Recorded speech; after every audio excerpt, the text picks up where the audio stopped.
Welcome to Chillin' 101. We hope this video helps. You start by making sure your phone has a stable internet connection and at least 20% battery or is plugged in. Open Settings and go to Apps or Installed Apps.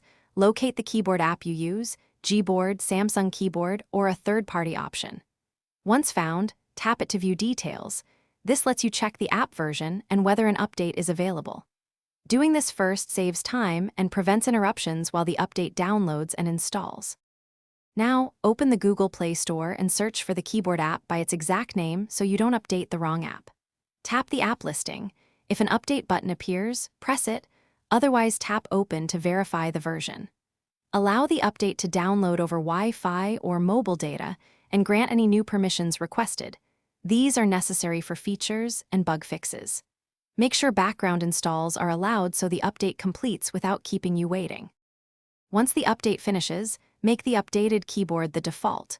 Go to Settings, Right Arrow System, Right Arrow Languages, and input Right Arrow Virtual Keyboard, and select the new or updated keyboard. Open a messaging or notes app and type to verify autocorrect, suggestions, and layout changes. This confirms the update applied correctly. If you encounter crashes or missing keys, clear the app cache or uninstall.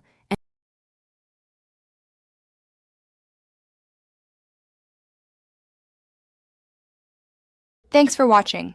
Consider subscribing if we helped you.